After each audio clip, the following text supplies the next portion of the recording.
Welcome back. Now, later today, Stats SA will release electricity generation data for the month of November.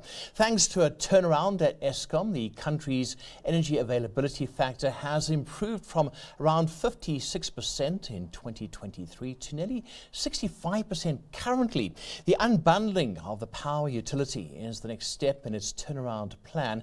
It has been revised, but this has sparked concern about grid investment. James Mackay, who's the CEO of the Energy Council of South Africa, joins us. Hi James, good to have you with us on Business Lunch. If you can just take us through the latest unbundling. We knew it as something else, but it's changed now. What are we looking at? Fantastic. Yeah, thanks for having me on the line. And I think let me start by just saying this is not the first and last issue that is going to create sensational headlines. Better communication is needed by all stakeholders, and I think this issue can be quite quickly simplified. Also just the Energy Council has been set up to support our National Energy Transition Implementation Program. We represent renewables, banks, mining, and Eskom. And so what's important, I'm going to outline perspectives today. I'm not going to give the listeners a solution.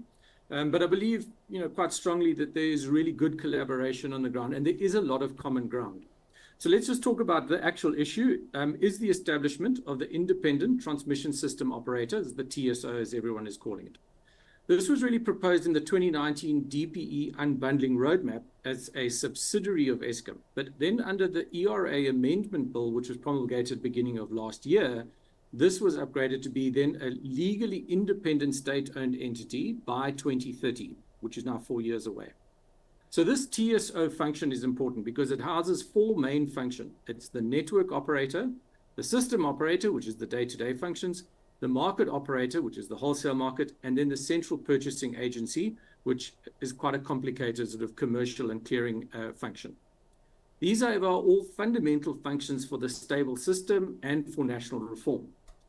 Now, with regards to the network operator, there's been an expectation that the assets, being the national grid, would always follow the functions of operations and planning of the network. But actually the DPE roadmap nor the ERA actually prescribe where the assets should be, and there are many varied international approaches to network ownership.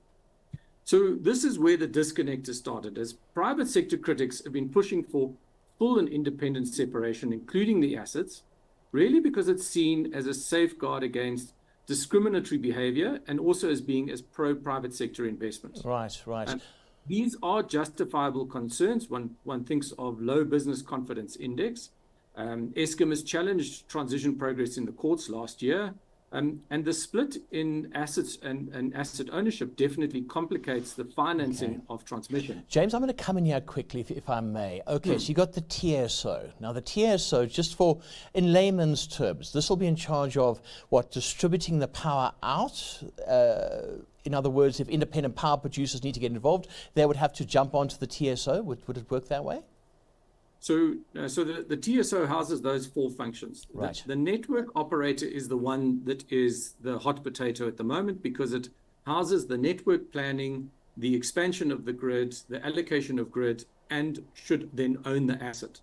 The other functions are the system operator, the day-to-day functioning, the market operator and the wholesale clearing, and then the central purchasing agent. So the issue here is one element of a very much broader function, which is on track and is part of the national reform program and is moving forward. Okay. So the private sector objectives or concerns is what is being tabled when the asset is split from the operations and the plan. So that's exactly it. So private operators, will they be, they're concerned, I think that's the bottom line, they're concerned that they won't be able to jump on with the TSO because they'll be speaking to the mother body being Eskom, and therefore they will be given preferential treatment. Is this the state of play? I mean, what can you say just to alleviate the concerns of private operators, because they are concerned? So there are justifiable concerns, as I said, but I think one then also needs to take the perspective at a sector level of what are the Eskom concerns in this rapid reform program. And those are really around trying to meet the legislative prescribed timelines under the ERA, as well as Eskom's financial sustainability and ability to compete in this liberalized market going forward. When one thinks of the legacy issues in Eskom, the 400 billion debt, load shedding recovery, the 100 billion Munich debt, Then, in the timeframes, this proposed transfer of assets at nominal value is very disruptive. They have to restructure the balance sheets, loan covenants. It leaves them in a weaker financial position at a very critical time for the country where Eskom must still support the transition. They've got to fulfill, developmental objectives. They need to restructure. They must improve their performance and efficiency to be competitive. And they've got to start decommissioning coal stations. So Eskom have got some big challenges ahead, and we need Eskom to be sustainable and a competent organization. There's no doubt on that. Okay, so if I can come in again, I mean, James, where do we stand? I mean, there's no load shedding at the moment. Fantastic. My intro into the story said we're looking far better. There's less maintenance as well. South Africans watching this, I mean, can they breathe a sigh of relief? We'll get back to those independent power producers. Something will have to be sorted out. But what's the general picture?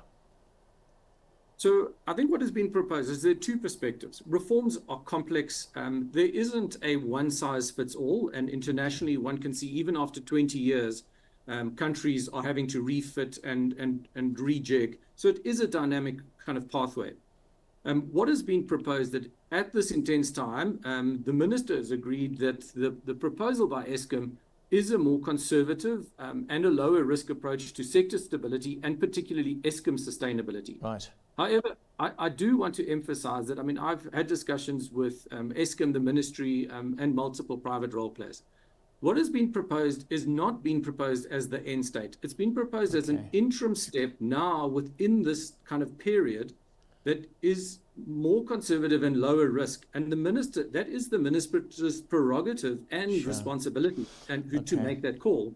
But James, there is a lot of work that still needs to be done. So, I think we will continue. We'll have to leave at this, and I think we need to have many more conversations on this because it sounds like it's an ongoing process and there needs to be more discussions on this. But unfortunately, we pushed for time. James, thank you so much for coming on to Business Day TV. I do appreciate you taking the time.